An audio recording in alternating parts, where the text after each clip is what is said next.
presenta En Modo Avión, un programa que aborda las problemáticas de salud mental y el bienestar desde una perspectiva de apoyo, concientización y educación. Conducen Evelyn Toledo y Daniela Grandón. ¿Alguna vez han sentido que el mundo alrededor se vuelve un poco abrumador? Bienvenidos a Modo Avión, el espacio donde desconectamos del ruido externo para conectarnos con nosotros mismos.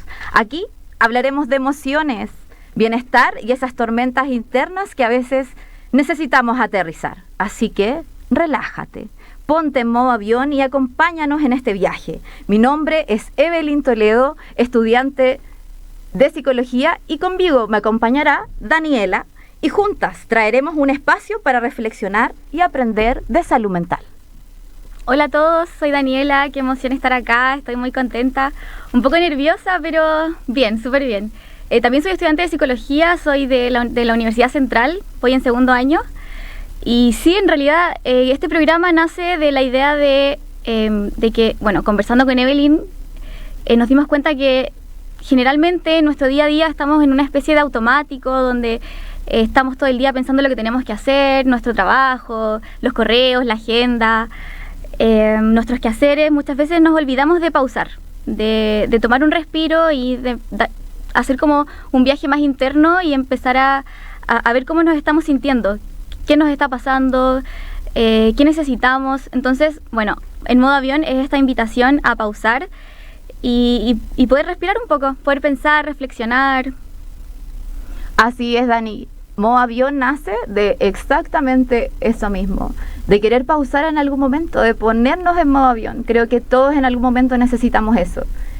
Así que los invitamos a que se sumen al programa y que compartan todos los viernes aquí con nosotras. Sí, bueno, en este programa principalmente vamos a hablar de salud mental enfocada en adolescentes. Pretendemos tocar temas relacionados a la salud mental, el autoestima, el bullying, la identidad. Ese es como el foco. ¿Y por qué creemos que hablar de la adolescencia es tan importante?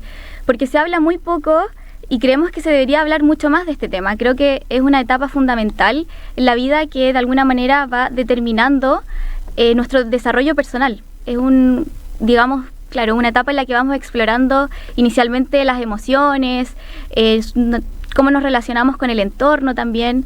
Creo que es una etapa de mucha confusión. Tenemos muchas dudas inicialmente de lo que nos pasa, y justamente este espacio lo queremos propiciar para eso, para poder hablar un poco de estos temas sin temor. Porque finalmente todos fuimos adolescentes en algún momento, todos tenemos una historia, algo que contar. Así es, Dani, y de hecho, bueno, este programa nace desde yo ser madre de un hijo adolescente y de encontrarnos con un montón de situaciones que muchas veces no sabemos cómo abordar los papás, de que no entendemos un poco. Entonces desde ahí nace también este proyecto de Modo Avión, que al fin en el fondo podemos sacar adelante, así que felices de estar aquí. Sí, mira, estuve investigando para este programa. Me gustaría leer algunos datos muy interesantes y muy alarmantes también. Un estudio publicado en octubre de 2024 en la revista Frontiers in Education, realizado en Chile, reveló que más del 60% de los estudiantes entre 10 y 18 años presenta síntomas de depresión o ansiedad, y la mitad de ellos sufre estrés. Por otro lado, un estudio publicado en la revista Chilena de Salud Pública en 2024 mostró un aumento en los ingresos de adolescentes a programas de salud mental por ideación e intento suicida, especialmente en 2022. Esta investigación, que abarcó desde 2019 a 2022, señala que aproximadamente el 50% de los adolescentes con pensamientos suicidas no han sido diagnosticados con ninguna enfermedad mental. Además, se encontró que las tasas de ideación e intento suicida en adolescentes chilenos son consideradas más altas que en otros países y han ido en aumento en los últimos años.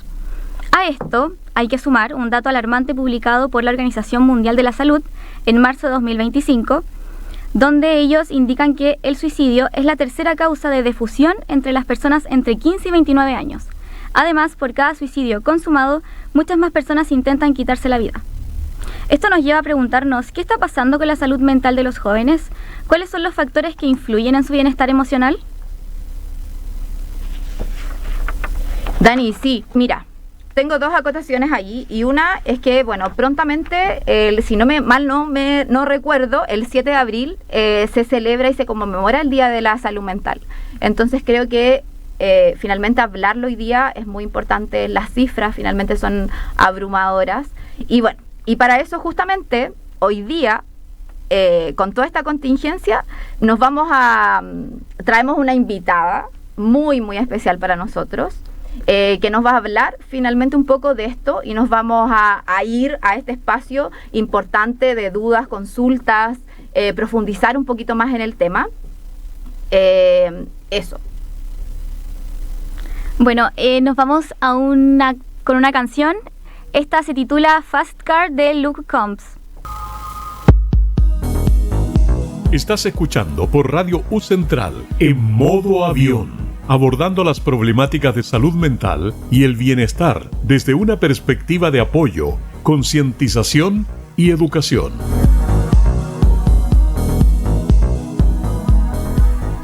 Estamos de vuelta en modo avión. Les recuerdo escucharnos por la 107.1 en todo Santiago. También pueden seguirnos a través de streaming, así que ahí les mando un recordatorio para que nos puedan escuchar y ver también. Como les contaba anteriormente, vamos a tener una tremenda invitada, que es muy especial. Alguien a quien admiramos muchísimo por su trabajo, dedicación, compromiso con la salud mental. Ella es Camila Urrea Arias. Es psicóloga clínica y docente en la Universidad Central. Tiene un extenso currículum. Por mencionar algunas cosas, se especializa en psicoterapia en enfoque sistemático y ha trabajado en distintos ámbitos con la salud, la justicia y la educación. Cuenta con un magíster de psicología clínica infanto-juvenil, lo que le ha permitido enfocarse en la salud mental en niños, niñas y adolescentes. Actualmente está cursando un doctorado en psicología en la Universidad Alberto Hurtado, además de dedicarse a psicóloga clínica particular. También ha trabajado con jóvenes en el Servicio Nacional de Menores, lo que le ha dado una perspectiva muy valiosa sobre la salud mental en esta época de la vida. Estamos muy felices de tenerla con nosotras hoy para hablar temas tan importantes. Así que le damos la bienvenida a la profesora Camila. Muchas gracias, chicas. Muchas gracias, Evelyn, Daniela. Estoy súper contenta de estar acá hoy día. Quiero agregar que hoy día a ese maravilloso currículum que presentaste, también estoy ejerciendo la docencia, ¿cierto? En la Universidad Central. Soy profesora de la carrera Psicología Vespertina en nuestra universidad. Y hoy día también estoy apoyando labores de coordinación de nuestra carrera de Psicología Vespertina. Es una labor relativamente nueva, así que estoy directamente relacionada con la vida universitaria, con temáticas que presentan día a día las y los jóvenes, así que feliz de estar hoy día con ustedes aquí. Muchas gracias por haberme invitado como invitada inaugural, ¿cierto?, a este programa. Profe Cami, la verdad es que antes de comenzar con todas las preguntas que le tenemos y dudas, hay una película, o sea, una serie en realidad, que es Adolescentes, que ha estado en este último tiempo muy de moda y muy en la palestra, donde tocan temáticas importantes de la adolescencia. Yo rescaté dos frases que se hicieron de esta película, y una dice: estaba seguro en su habitación. Pensamos que estaba seguro. Ese es uno de los cuestionamientos finalmente que se hacen los padres. Y quiero comenzar con la primera pregunta. ¿Cómo pueden los padres generar un ambiente seguro para que sus hijos expresen sus emociones sin miedo? Uh-huh. Mira, la pregunta que tú estás haciendo, Evelyn, es una pregunta que está en permanente reflexión para quienes trabajamos con familias. ¿Ya? Cuando tú mencionabas mi formación sistémica, justamente tiene que ver con una mirada hacia los sistemas de relaciones, a los sistemas de comunicación, en donde especialmente los miembros de la familia tienen mucho que ver en todas las problemáticas que puedan presentar cada uno de sus miembros y que de alguna manera se llevan entendiendo de manera aislada o de manera individualizada, y el modelo de salud, el modelo biomédico muchas veces favorece eso. Pero volver a una mirada sistémica, a una mirada familiar, me hace pensar entonces en cómo contestar esta pregunta. Es inevitable pensar cómo las actitudes, especialmente afectivas, que puedan estar teniendo padres y madres en conjunto, cuando estamos hablando de una familia tradicional, ¿cierto?, están dirigiendo hacia los hijos, las hijas, en cualquier etapa del desarrollo. Esto se vuelve mucho más difícil cuando hablamos de familias que son diferentes a las tradicionales, ¿cierto? Tenemos las familias monoparentales, tenemos las familias ensambladas, etcétera, que son familias que han ido adaptándose a historias de vida donde los distintos eventos que van viviendo, especialmente los adultos de la familia, hacen que estos sistemas familiares se reestructuren y entonces comiencen a sostener una forma que para los clínicos es muy tentador ir a querer como entender, ir a querer comprender y situarnos en una comprensión específica entre la relación entre los padres, las madres y los hijos, las hijas. Es una problemática que en la que la mayoría de los sistémicos terminamos trabajando, porque ahí es donde justamente se dan las tensiones más fuertes, las tensiones relacionales, las tensiones en la comunicación que quedan más evidenciadas. Entonces, toda relación que establezca un padre, una madre con su hijo, su hija, también va a estar determinado de alguna manera o va a estar influido por la propia historia de vida, ¿cierto? Y ahí viene una comprensión más transgeneracional de lo que son las dinámicas familiares. Pero respondiendo a tu pregunta, específicamente creo que hoy día tenemos que comenzar o volver a pensarnos como miembros de una familia que está compuesta por cada uno de estos miembros que en el fondo tiene un mundo completo que aportar, pero no es un mundo en sí mismo aislado del resto de los otros mundos. Entonces es súper importante que padres, madres, estemos permanentemente revisándonos, preguntándonos cómo nos estamos comunicando con nuestros hijos, nuestras hijas, especialmente en edades tempranas o en edades como de la adolescencia, ¿cierto? Donde nuestras conversaciones, nuestros diálogos van a tener una incidencia directa en cómo ellos van construyendo su propia identidad, y las no conversaciones también van a ser elementos que vamos a tener que siempre estar revisando. ¿Por qué no estamos conversando con nuestros hijos o nuestras hijas? No me quiero extender más porque sé que tienes más preguntas. Sí, mira, profe, yéndonos como en esa misma línea que usted hoy día, o sea, nos habla, ¿cómo afecta en el fondo la ausencia emocional de los padres en el desarrollo de la identidad y el autoestima de los adolescentes? Bien, la ausencia emocional la podemos entender desde esa perspectiva sistémica, ¿cierto? Comunicacional, la podemos entender como la falta de oportunidades de conversación, la falta de encuentros, la falta de presencia, ¿cierto? No solo en el lenguaje, sino que también físicamente en el hogar, en el seno interno del hogar, ¿cierto? No obstante, a ver, creo que la no comunicación, sea verbal o no verbal, lo primero que va a propiciar en la construcción de la identidad de un sujeto o una sujeta, en cualquiera sea su desarrollo, va a ser una sensación de ser no visto, una sensación de desconfirmación. Y esas pautas de comunicación en las familias son el caldo cultivo para el desarrollo de trastornos de salud mental de todo tipo. En familias donde acontece esa desconfirmación del otro, especialmente de niños, niñas, adolescentes, se dan respuestas, entonces, actitudes, comportamientos en las y los niños, que son justamente de aislamiento, de rebeldía, porque hay una respuesta de que entonces no me están viendo y quiero que me vean. ¿Y cómo quiero que me vean? En algunos de los casos puede ser por medio de conductas súper desadaptativas o de también el desarrollo de ciertas patologías de salud mental, trastornos alimenticios, consumo de droga, etcétera. Pero el también no querer ser visto, como el aislamiento, podríamos pensarlo como una de las actitudes más complejas de ir a comprender. Claro, y es como lo que pasa en la película, pues en la película Adolescentes, no sé si la han visto, Sí, han escuchado sobre la sí, película. sí. Claro, ahí, bueno, se proyecta algo muy similar a lo que comentaba la profe Cami, que este chico, que es el adolescente como de la casa, él más por el contrario busca como aislarse. Está metido en su habitación, los papás desconocen su realidad, saben que va al colegio, vuelve, se encierra en la pieza. Entonces, bueno, me gustaría saber, y me surge la duda, ¿de qué edad hasta qué edad podemos considerar a una persona adolescente? ¿Hay una etapa Sí. en ese sentido? Ujú. Sí, es súper importante que estemos entendiendo el concepto de adolescencia desde una perspectiva del desarrollo, ¿cierto? Del desarrollo humano.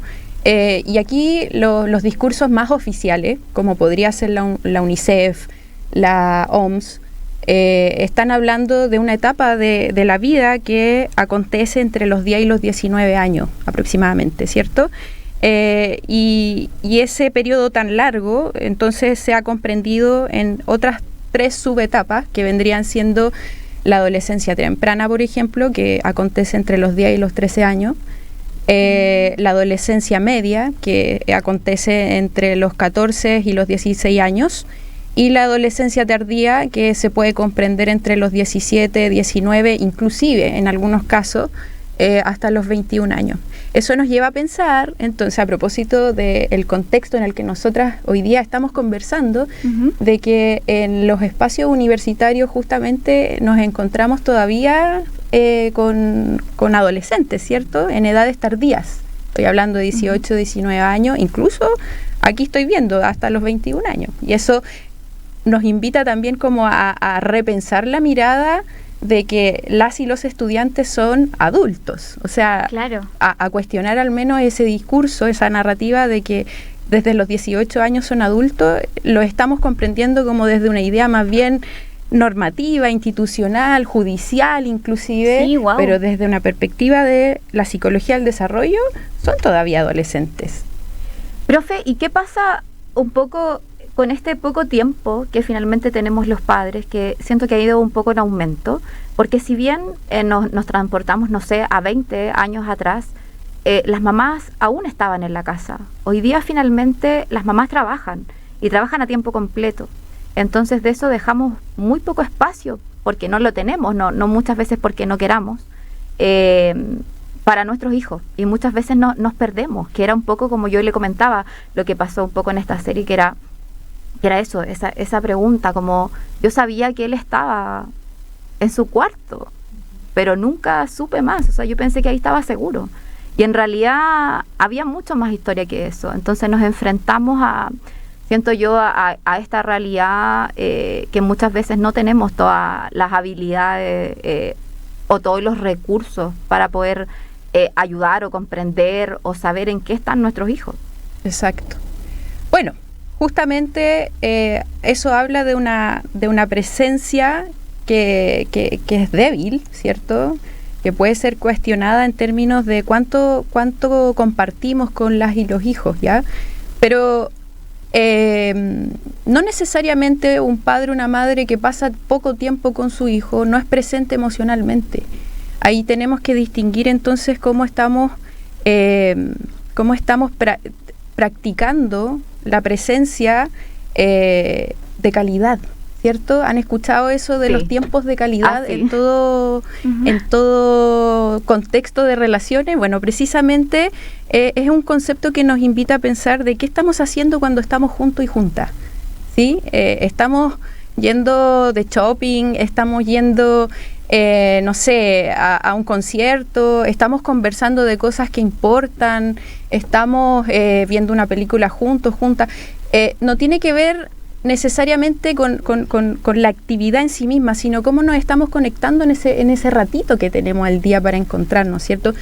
Y en el fondo estoy viéndote, estoy viendo a mi hijo, a mi hija, estoy escuchando esas señales, estoy viendo las señales que me está dando. Si yo, como madre, que también soy, ¿cierto?, de una niña de 11 años, la observo con detención, puedo entender, pucha, no tuvo un buen día, está enojada, está molesta, algo pasó. Y esas señales, la invitación siempre va a ser a no evitar hacerse cargo un poco de lo que nos están contando, de lo que nos están diciendo en otro lenguaje en el fondo. Entonces, esos tiempos de calidad es importante poder verse, no importa lo que estemos haciendo, poder vernos, leerte, te veo que algo está pasando, algo no anda bien y voy a hacer algo con eso, te voy a ir a preguntar, voy a reaccionar frente a esa señal que me estáis dando. Profe, además del entorno familiar, que es un poco lo que estamos conversando, ¿qué otros factores pueden detonar o agravar estos trastornos mentales en los adolescentes? Uh-huh. Bueno, evidentemente, si estamos hablando de la etapa de la adolescencia, el ambiente escolar, el contexto escolar es fundamental que lo vayamos a revisar, ¿cierto? Que vayamos a entender cómo se están relacionando las y los adolescentes en estos espacios. Pero también hay que mirar más allá digamos, como de... Hay que salir del paradigma de que el problema lo porta el niño o la niña. Hay que ir a mirar también cómo se están haciendo cargo los adultos que están presentes en la vida de nuestro hijo y nuestra hija, en los colegios especialmente. Yo me preguntaría entonces, ¿estoy en conocimiento de los adultos y adultas con los que se relaciona mi hija? Esa es una pregunta retórica, es como, sí y no. Sí, trato de ser vigilante de alguna manera de sus relaciones, pero hay un sinfín de personas con las que está relacionándose, dialogando constantemente en el día a día y no tengo garantías de que esas conversaciones estén siendo respetuosas, estén siendo empáticas, por ejemplo. Claro, porque yo, en mi experiencia, que no fui quizás adolescente hasta hace mucho tiempo atrás, el adolescente es visto muy como desde la distancia, como él no sabe nada, él tiene que aprender, tiene que madurar, él no entiende. Entonces se crean relaciones muy violentas con adultos que a lo mejor no tienen una relación como afectiva. Por ejemplo, los tratos de los profesores, la gente en la calle, en general son muy vulnerados los adolescentes, creo. Claro. Y en ese sentido es importante como dar a conocer esta situación porque les afecta a ellos en ese proceso. Que es un proceso de cambios, me imagino también, de búsqueda de identidad. Claro. Bueno, volviendo, por ejemplo, a la serie, ¿cierto? Uh-huh. De adolescencia, queda súper en evidencia lo que tú estás mencionando, Dani, que es respecto a esta idea, este estigma que carga la adolescencia, ¿cierto? De que es problemática, de que es la edad del pavo, como le decimos nosotros acá, y de que es un desafío y que prácticamente hay que sobrevivir a la adolescencia. Si nosotros vamos a ir a relacionarnos con adolescentes desde esa premisa, vamos a partir con una desventaja mayor, entendiendo de que va a haber una brecha, ¿cierto? De que siempre hay una brecha entre el adolescente y el adulto. En la serie, que también la he visto, podemos ver en el segundo capítulo por ahí, donde me llamó mucho la atención cuando el policía, ¿cierto?, que casualmente este hecho del asesinato había ocurrido en el mismo colegio, su hijo está en ese colegio, ¿cierto? Y el hijo le termina diciendo: papá, te quiero ayudar a que entiendas lo que está pasando. Y el hijo le empieza a dar una serie de nuevos códigos, nuevos para los adultos, ¿cierto? Mira, un corazón significa esto, si es de este color significa esto otro. ¿Estamos entendiendo ese lenguaje digital hoy día? Pareciera que estaba, toda la prueba del caso estaba en la red, estaba evidenciándose en otros códigos lo que estaba pasando, lo que podría llegar a pasar. Y eso queda súper expuesto en esa escena donde el papá se está enterando, que el policía, ¿cierto?, se está enterando de ¿qué está pasando aquí que no estoy enterado? Y yo creo que es una sensación que nos quedan a muchos adultos, que sentimos que estamos desactualizados de los nuevos lenguajes. Pero entonces, ¿cuál es la tarea? Ir a conocerlo, ir a enterarnos. O sea, yo con esta serie me entero justamente de toda esta cosa de los incels, ¿cierto? Que desconozco si es una realidad en nuestro país. Sería interesante ir a conocerlo. Claro. Sí, o sea, y frente a esto mismo, ¿cómo afectan las redes sociales y la presión social en la construcción de la identidad y la autoestima de los adolescentes? Porque siento que sí, esta serie marca mucho el tema de las redes sociales, cómo les influye. Entonces creo que es importante, es un tema hoy día La gran mayoría de los jóvenes hoy día tienen un celular desde muy pequeños. Entonces tienen relación con todo lo que aparece. Sí. Wow, un temazo, ¿cierto? De cómo estas nuevas formas de comunicación, y no tan nuevas, y tampoco vamos a decir que esto viene pasando hace 5 años, ¿cierto? Pero hay una revolución, digamos, en la manera en que los seres humanos nos estamos comunicando, eso es cierto, y que nos ha tensionado y nos ha llevado a cada uno por nuestro lado a ver cómo nos enteramos de cuáles son las nuevas formas de comunicarnos ahí. Ahí hay mucho que hacer en las instituciones educacionales, en las comunidades educativas hay una tarea siempre abierta de estar conversando de estos nuevos lenguajes, ¿cierto? Pero volviendo hacia la adolescencia, es decir, hoy día se abrieron, hoy día y desde hace varios años, se han abierto espacios de diálogo que son virtuales, en donde se habla más y se habla también de cuestiones que antes estaban más tabú, que eran más tabú poder hablarlas face to face, ¿cierto? Y hoy día hay esta sensación un poco de libertad, de que no me están viendo, de que apenas conocen mi perfil, de que apenas entonces se puede ver mi foto y yo puedo llegar y decir un comentario y estar entonces como dentro de una dinámica de ciberbullying y salgo pero limpio de polvo y paja y aquí no ha pasado nada, ¿cierto? Y el impacto que esa práctica puede estar teniendo en quien recibe los comentarios, las conversaciones, las opiniones, etcétera, hay que estar vigilando qué están conversando y los adolescentes, no solo qué están consumiendo de los medios de comunicación, sino cómo ellos mismos están dialogando. Exacto, yo creo que sobre todo en esa etapa donde hay tantas preguntas y muchas veces los adolescentes no se atreven a hacerlas con sus padres, está la internet, que a veces te puede dar algunas respuestas quizás no las más adecuadas, frente como a ciertas inquietudes, me imagino. Sí.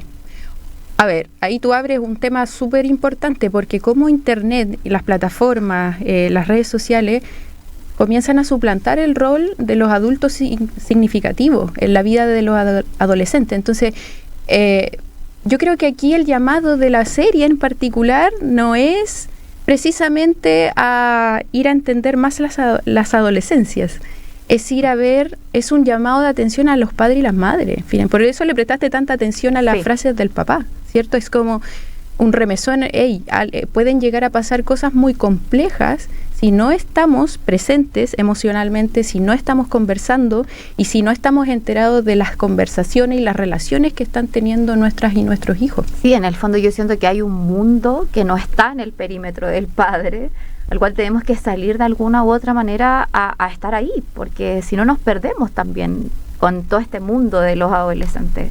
No, nos perdemos, siento yo, en la crianza, nos perdemos en lo que están haciendo, nos perdemos en una realidad muy paralela que uno vive como padre y lo que viven nuestros hijos al otro lado. Y enfocándonos en eso mismo, ¿cómo afecta el crecimiento en ambientes familiares tóxicos o violentos al desarrollo psicológico de un adolescente? Bueno, afecta directamente, podría decirlo como primera cosa, pero cómo afecta directamente tiene que ver con los grados de invalidación, los grados de desconfirmación. Desde esta perspectiva sistémica y comunicacional que les estoy proponiendo podamos entenderlo, ¿cierto? Por lo tanto, estas familias tóxicas, ¿qué son las familias tóxicas? Las familias tóxicas podemos encasillarlas dentro de las familias disfuncionales, ¿cierto? Ya llevándole un lenguaje quizá un poco más técnico o psicoterapéutico. Finalmente son familias donde se sufre y donde las problemáticas no permiten que las personas que están sufriendo, o las dinámicas, o los estilos, o los patrones de comunicación, no permiten que las personas que estén sufriendo encuentren la salida dentro de la familia. Entonces, estas familias tóxicas, por supuesto, que muy probablemente van a estar haciendo un síntoma desde una perspectiva psicopatológica, lo van a estar haciendo a través de uno de los miembros más vulnerables, que puede ser perfectamente él o la adolescente. Sí, y yo creo que también, como conectándolo con el tema de las redes sociales, muchas veces se entiende que, claro, el adolescente a lo mejor está en su pieza, conectado, pero está evadiendo también esta realidad y aislándose aún más, porque ¿cuántas horas pasas en el celular? 10, Claro. de repente 7, si sales temprano del colegio y llegas a tu casa y no tienes una atención, digamos, y nada más que hacer, te vas a meter al celular, pues. Entonces Exacto. finalmente te estás aislando mucho más de lo que a lo mejor podrían esperar tus padres. Que, como pasaba en la serie, pues ellos decían, bueno, pero debe estar conectado adentro en su pieza, cuando todo lo contrario, estaba aislado, horas solo, entonces finalmente Sí. igual O sea, es como un refugio, creo yo también, ¿o no? Sí, de todas maneras, pero no hay que pensarlo solamente cuál es el comportamiento hacia la familia, sino que están pasando varias cosas a la vez. Ujú. Se está aislando de la familia y a la vez está interactuando de una manera también quizá disfuncional con sus pares. Y a la vez también se está exponiendo a posibles pautas de ciberbullying. O sea, están aconteciendo muchos eventos que son de riesgo simultáneamente y que vuelven de estas situaciones súper complejas y que en el fondo requieren de apoyos especializados desde una perspectiva justamente sistémica. Sí, profe, y también pasa en el fondo que muchos de los papás somos muy sobreprotectores de nuestros hijos, más cuando nos encontramos hoy día en una realidad, en un mundo muy distinto, y aquí quizás me va a caer el carnet, 1000 perdones, pero antiguamente, en mi época, existía menos violencia en la calle, o era distinto finalmente el tema de los carretes. Entonces, me pasa que ¿cuál es el impacto de esta sobreprotección en la autonomía y la salud mental de nuestros adolescentes? Bueno, nos vamos hacia el otro extremo, ¿cierto? Sí. De la cero presencia a la sobreprotección en un continuo de cuidado, ¿cierto? ¿Y qué uno piensa que lo hace perfecto? Sí, siempre, o uno cree que hace lo que puede, pero de pronto es bueno pensar qué más puedo hacer, ¿cierto? No obstante, respondiendo a tu pregunta, la sobreprotección es otra forma también de una pauta, digamos, interaccional que es disfuncional, porque para que se dé la sobreprotección está ese adulto o adulta que en el fondo no cree que su hijo sea capaz de ser autónomo, no cree que su hijo o hija sea capaz de salir solo a la calle. Otra forma de desconfirmación. Entonces, podemos pensarlo en la no presencia, podemos pensarlo en la extrema presencia, ¿cierto? Y de igual manera están actuando estos patrones de desconfirmación. Permítame que sea majadera en esto. Hay que ir a ver cómo estamos validando o legitimando a los otros y a las otras dentro de nuestra familia, ¿cierto? A sus procesos de construcción de la identidad, cómo estamos legitimando los y las desde el te veo, te estoy escuchando, o permanentemente estamos diciendo, ya, después lo vemos, ya, más ratito, porque ahora estoy ocupada, y nunca llega ese momento. Esas formas que parecen ser como súper justificadas en que de verdad no tengo tiempo, tarde o temprano nos van a poner en un escenario complejo del que nos vamos a tener que hacer cargo y podríamos haber prevenido si es que hubiésemos reflexionado en cómo nos estamos comunicando. Ahora, yo no quiero dejar de tocar un punto importante y cortito antes de que me hagan la siguiente pregunta. A ver, las familias hacen también lo que saben hacer. ¿Y dónde cabe una responsabilidad ahí? En el Estado. En cómo se hace cargo justamente a través de todas sus políticas públicas, de todos sus programas, de todas sus todas sus instituciones en el fondo, de acompañar a las familias y educar socioafectivamente o socioemocionalmente justamente de estas cosas.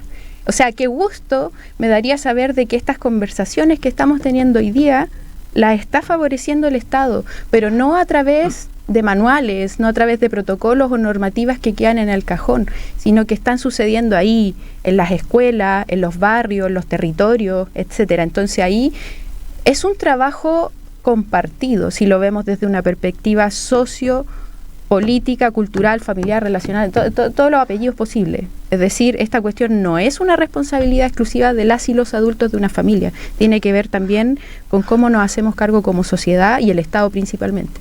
Sí, yo creo que tiene que ver con realidades también. Creo que todos nos enfrentamos a distintas realidades y eso hace que los papás en el fondo también tengamos mucho más herramientas o menos herramientas. Existe el colegio, que en algún momento también lo mencionamos. Existe este tema también del gobierno que se tiene que hacer cargo. Entonces creo que ese conjunto de cosas finalmente nos hace de alguna u otra manera ser buenos o no tan buenos padres en este proceso de educar a nuestros hijos. Y frente a eso, profe, ¿cómo pueden los padres ayudar a sus hijos adolescentes que está pasando por una crisis emocional o algún trastorno mental? Bien, me gustaría ser súper honesta. Yo creo que nunca va a ser tarde para ponernos las pilas en términos socioemocionales con nuestros hijos, nuestras hijas, ¿ya?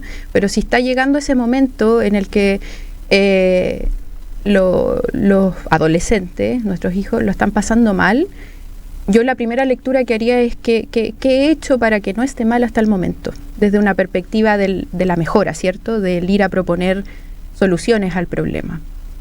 Y luego, por supuesto, abrir y buscar todos los apoyos que sean necesarios. Pero quizá la pregunta que me estás haciendo tiene que ver con cómo me comunico con ese hijo, esa hija, ¿cierto? Directamente. Sí, como en estas faltas de herramientas a veces que nosotros no tenemos los padres por todas las situaciones que nos podamos encontrar, como entregarles esos tips en el fondo, que si bien no son para todos como tan certeros, pero sí nos pueden ayudar en grandes rasgos a cómo sobrellevar a este adolescente. Sí.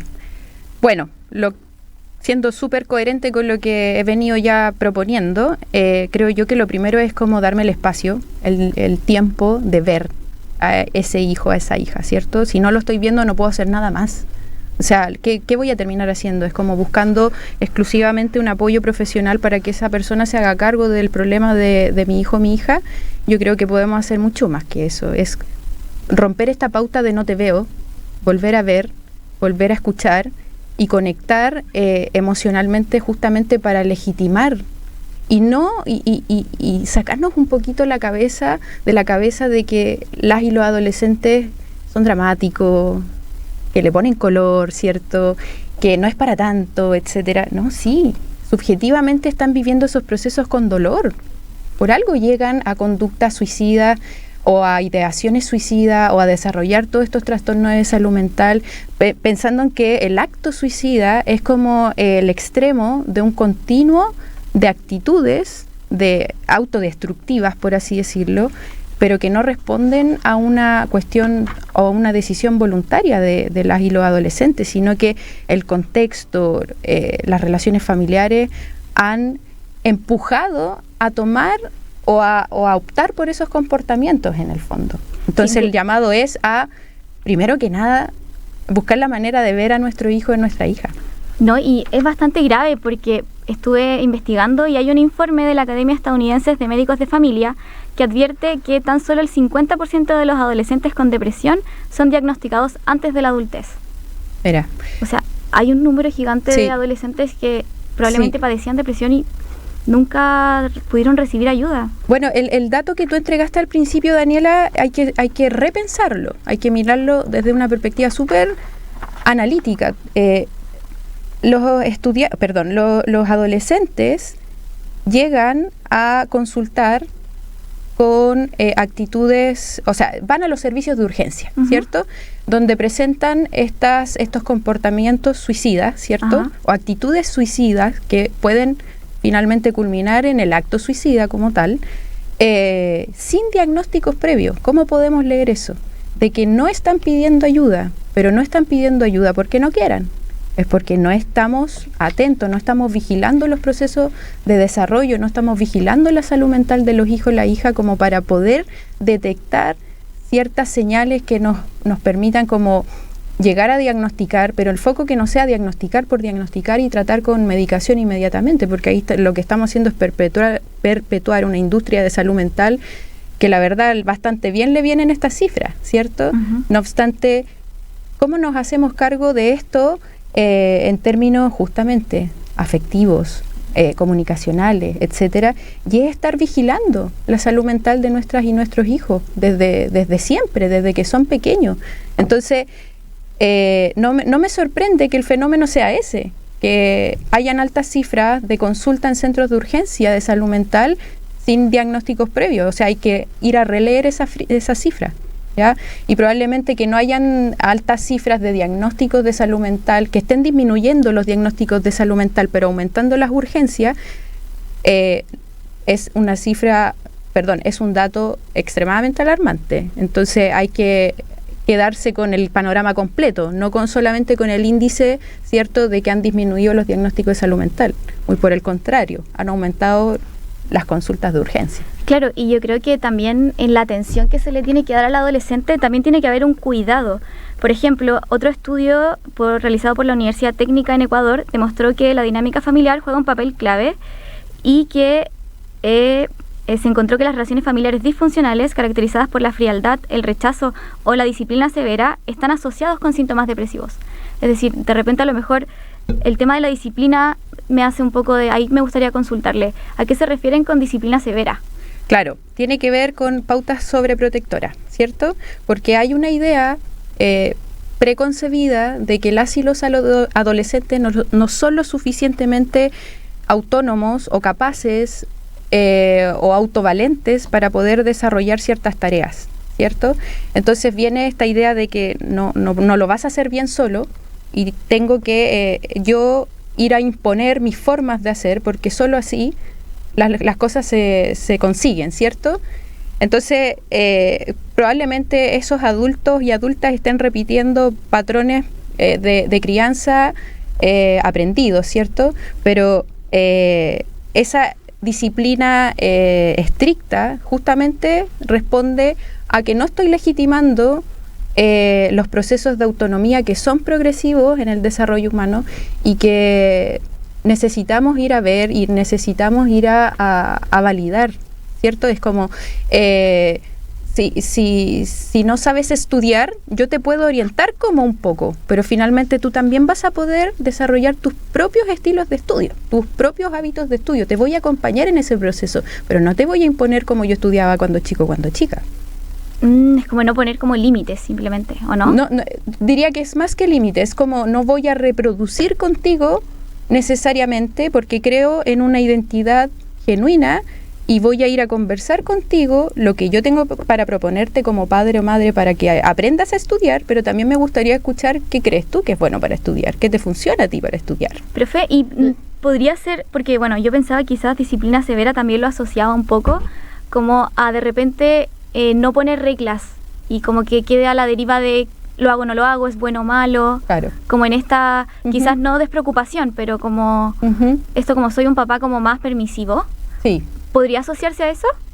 ¿O no en el concepto de disciplina severa, claro, tendría que entender desde dónde lo están pensando, porque somos re buenos para crear términos nuevos o categorizar las conductas humanas, pero que eso queda supeditado como a relatos y a discursos súper oficiales. Entonces, yo estoy entendiendo el concepto de disciplina severa desde esa lógica, desde la sobreprotección, la deslegitimación del otro, la no propiciación, si está bien dicha la palabra, de procesos de autonomía en el fondo, y que se expresan entonces en conductas que son estrictas, que son sobreexigentes con los hijos y las hijas.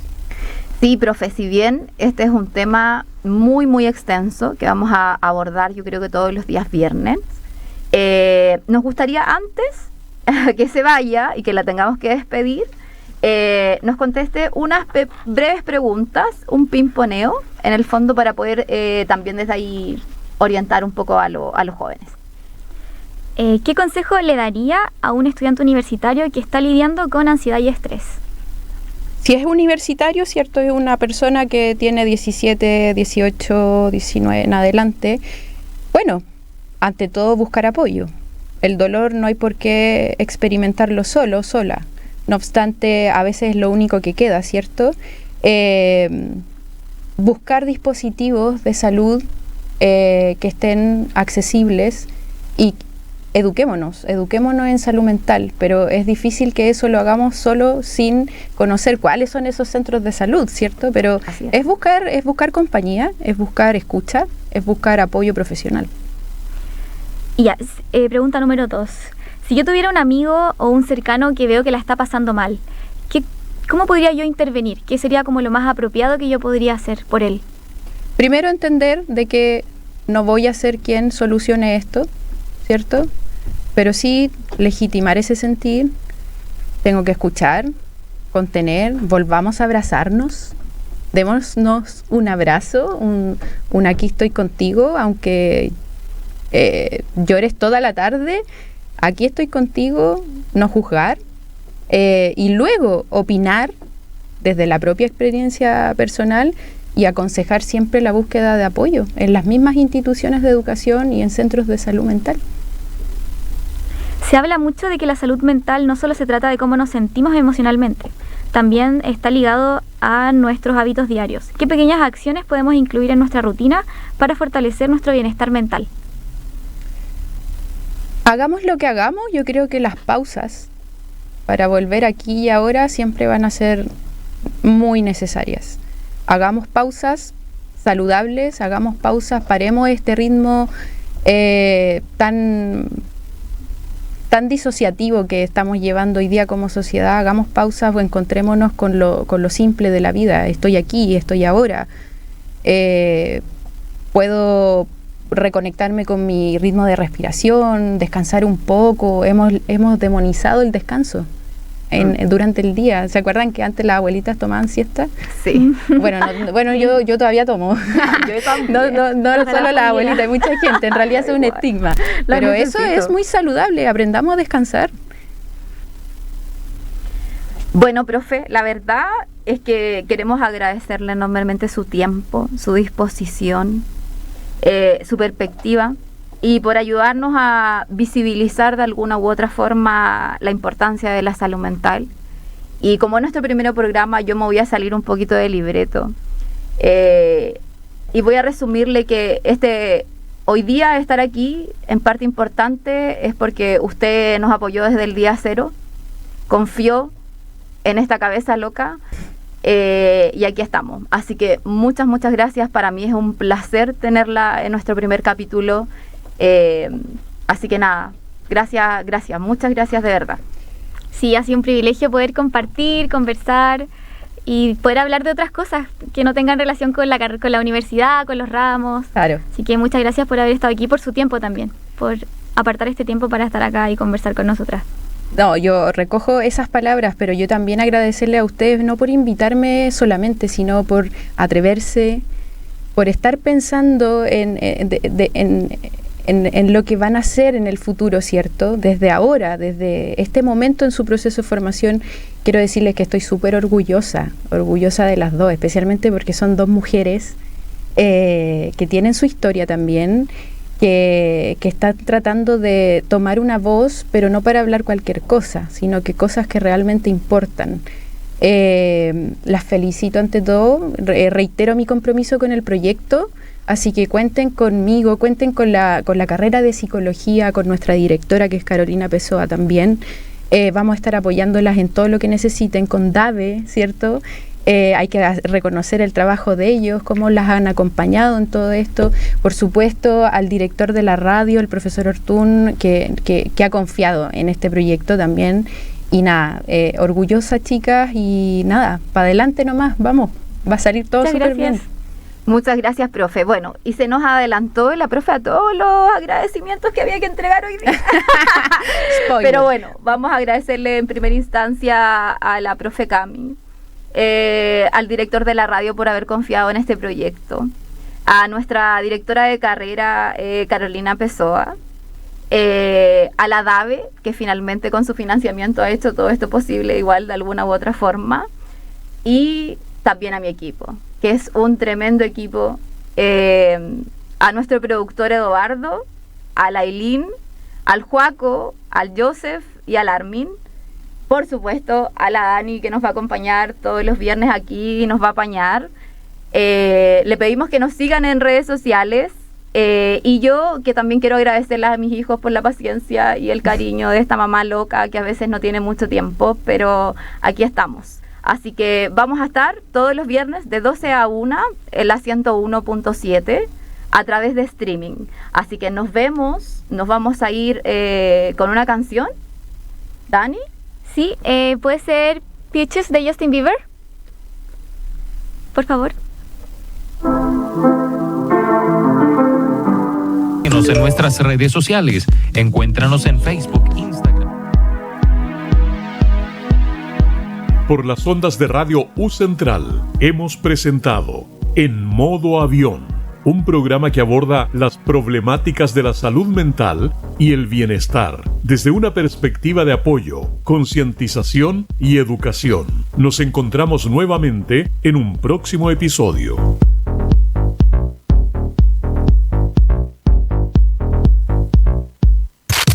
Síguenos en nuestras redes sociales. Encuéntranos en Facebook, Instagram y Twitter como Radio U Central. Suscríbete a nuestro canal de YouTube y síguenos en Spotify. Radio U Central 107.1 FM en el corazón de Santiago.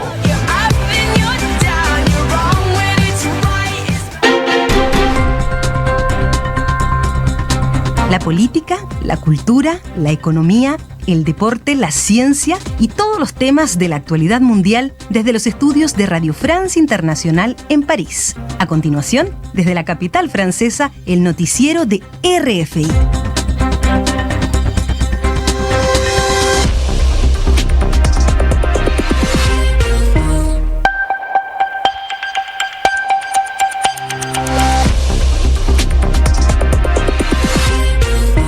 Un saludo, tiempo para la información en Radio Francia Internacional. Comenzamos con los titulares. Manu Terradillos. Ojo por ojo, China responde a Estados Unidos imponiendo nuevos aranceles a sus importaciones desde el país norteamericano, concretamente el 34%. El mismo nuevo